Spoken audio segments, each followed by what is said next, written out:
High, আমি সৌভিক। এই ভিডিওতে রিভিউ করব জি5-এ রিলিজ হওয়া নতুন সিনেমা গামি। এই ছবিটা অ্যাকচুয়ালি থিয়েটারে রিলিজ করেছিল, তো এখন সেটা জি5-এ স্ট্রিম করছে।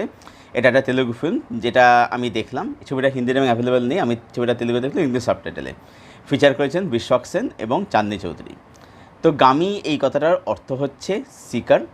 এখানে গল্পটা যদি ছোটো করে বলি, তো গল্পটা হচ্ছে এরকম যে এখানে আমরা তিনটে ট্র্যাক প্যারালালি দেখতে পাচ্ছি।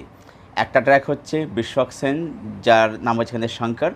তো শঙ্করের একটা অদ্ভুত ডিজিজ থাকে, সেটা হচ্ছে যে সে যদি কোনো মানুষের টাচ করে বা তাকে যদি কোনো মানুষ টাচ করে, তাহলে তার শরীরে অদ্ভুত কিছু অনুভূতি এবং তার শরীর প্রচণ্ডভাবে খারাপ হতে থাকে।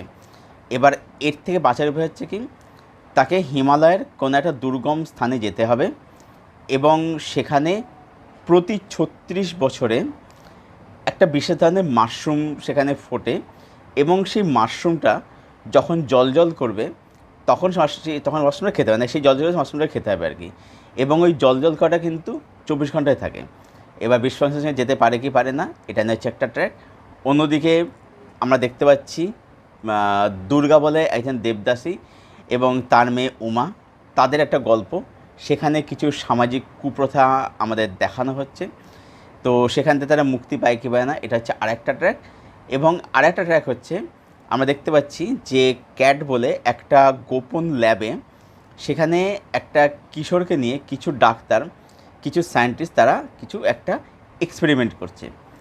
এবার এই তিনটে ট্র্যাক মানে একের সাথে কানেক্টেড নাকি কানেক্টেড না, যাবতীয় জানতে গেলে তুমি জি5-এ গিয়ে 2 ঘন্টা 19 মিনিটের ছবিটা দেখে ফেলো। এবারে ভালো দিক কী আছে, খারাপ দিক কী আছে। আমার কাছে এই ছবির জন্য বেশ কিছু পজিটিভ দিক রয়েছে, আবার সামান্য কিছু নেগেটিভ দিকও রয়েছে। পজিটিভ দিক হচ্ছে যে এই ছবির কনসেপ্ট, এই ছবির প্লট, যেটা কিন্তু একটা দারুণ একটা প্লট। মানে যখন পরে যে সব কিছু রিভিল যখন হতে থাকে আর কি, তখন কিন্তু সত্যি বলতে মাথা কিন্তু ঘুরিয়ে দেয় আর কি। ঠিক আছে, তো প্লট হচ্ছে এখানে ব্রিলিয়ান্ট। দ্বিতীয় হচ্ছে যে ছবির মধ্যে কিছু আমরা মাইথোলজিক্যাল রেফারেন্স দেখতে পাই, যেটা কিন্তু অবশ্যই প্রশংসার দাবি রাখে। সেটাকে আমি বলবো না, সেখানে একটু তোমার মাথা লাগাবে, একটু ক্যারেক্টার নামগুলো একটু খেয়াল রাখবে, তাহলেই বুঝতে পেরে যাবে। আচ্ছা, 3 নম্বর হচ্ছে এই ছবির মধ্যে যেটা আমার সবথেকে ভালো লেগেছে সেটা হচ্ছে যে এর অ্যাডভেঞ্চারের পার্ট, সেটা কিন্তু আমার কাছে ব্রিলিয়ান্ট হয়েছে আর কি। এবং ছবিটার মধ্যে থ্রিল বা সাসপেন্স হিসাবে নেই, কিন্তু সেটা হচ্ছে টেনশন, সেটাকে টেনশন দেয় যে পারবে কি পারে না। 3টে ট্র্যাকের মধ্যে টেনশন কিন্তু আছে, টেনশনকে ভালোভাবে কিন্তু বিল্ড করেছে। নেক্সট হচ্ছে এখানে প্রতিটা ক্যারেক্টারের একটা কিন্তু নিজস্ব জার্নি আছে, যেটা বিশ্বক সেন বা যেটা চাঁদনি চৌধুরী দেখতে পাই, যে চরিত্রগুলো কিন্তু একটা উদ্দেশ্য আছে, একটা ভিশন আছে, একটা জার্নি, যেটা কিন্তু সুন্দরভাবে এস্টাবলিশ করা হয়েছে। ছবিটা টেকনিক্যালি ভেরি ওয়েল মেড। আচ্ছা, এখানে বলে রাখি ছবিটা কিন্তু একটা ক্রাউড ফান্ডেড সিনেমা। ছবিটা দীর্ঘদিন ধরে কাজ চলেছে এবং ছবিটা দেখলে বোঝা যায় যে মেকার্সরা কোনো রকম কিন্তু কম্প্রোমাইজ করেনি। মানে যে কোনো ক্রাউড ফান্ডেড কাজ দেখলে বোঝা যায় যে এটা একটা ক্রাউড ফান্ডেড সিনেমা। এটা কিন্তু কোথাও কিন্তু বোঝা যায় না কিন্তু, কারণ এর ভিজুয়াল বলি, এর ক্যামেরার কাজ বলি, ঠিক আছে, বা ওভারঅল যে মেকিং, কালার গ্রেডিং বলি, সেগুলো কিন্তু টপ নচ। বিশেষত ওই বরফের যে জায়গা, দুর্গম যে স্থান, ওখানে যে দেখানো হয়েছে, দেখবার মতো দুর্দান্ত এইগুলো। হ্যাঁ, সমস্যাটা আমি নেগেটিভ দিকে অবশ্যই বলবো, কিন্তু এটা মনে হয়েছে। আচ্ছা, নেক্সট যেখানে প্রত্যেকের পারফরমেন্স, বিশ্বক সেন এখানে লিড চৌধুরী অভিনয় করছে, তার কাছে এখানে দেখবার মতো। শঙ্কর চৌধুরী অভিনয় করছে বিশ্বক সেন। জাহ্নবীর চরিত্রে চাঁদনি চৌধুরীর কাজও বেশ ভালো।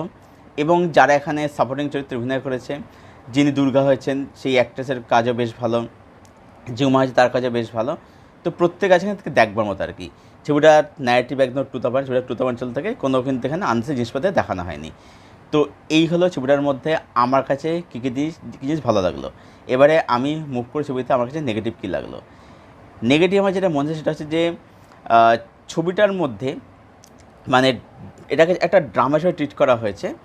এবং মানে তেলেগু ছবি যেরকম হয় তার থেকে এটা কিন্তু অনেকটা আলাদা হয়েছে, এটা অনেকটা মানে তেলেগু ছবি নিরিখে এটা কিন্তু একটা অপরাধ ছবি বলা যায় আর কি। তো ড্রামা হিসেবে ছবিটা কিন্তু খুবই ভালো হয়েছে, বেশ ভালো হয়েছে। কিন্তু ছবিটার মধ্যে আমার যেটা মনে হচ্ছে যে একটু থ্রিল কিন্তু রাখতে পারতো, এটা রাখা যেতে পারতো।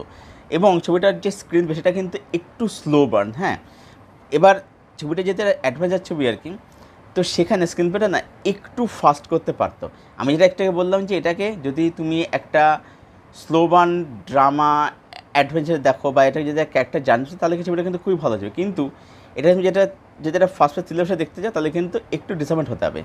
আর একটা হচ্ছে সেটা হচ্ছে যে মানে সিংহের যে সিকোয়েন্সটা আর কি যেটা ট্রেলারে দেখানো হয়েছিল ওখানটাতে আমার ভিএফএক্সের কাজ একটু দুর্বল বলে মনে হলো, যেহেতু এটা একটা ক্রাউড ফান্ডেড সিনেমা, তো সেই কারণেই একটু তো মানে লিমিটেশন থাকে বাজেটের ক্ষেত্রে আর কি, সেটা একটু ভিজিবল হয়েছে আর কি। তবে ওভারঅল বলবো সব মিলিয়ে সামান্য খামতি আছে কিছু, সব মিলিয়ে গামি কিন্তু একটা খুবই ভালো সিনেমা হয়েছে। এটা না দেখলে ছবিটা অবশ্যই দেখো, বেশ ভালো সিনেমা হয়েছে। জি5 অ্যাভেলেবেল আছে, এটা হিন্দি ডাবিংয়ে অ্যাভেলেবেল নেই, এটা আমি তেলেগুয়ে দেখলাম উইথ ইংলিশ সাবটাইটেল, তোমাদের দেখতে হয়ে দেখতে হবে আর কি।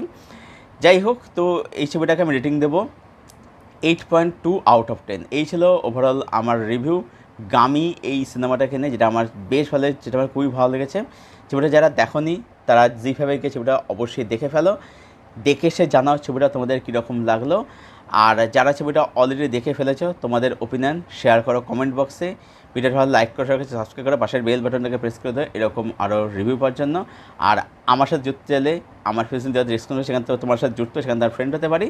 দেখা হচ্ছে তোমাদের সাথে আবার পরের কোনো ভিডিওতে। Till then, tata.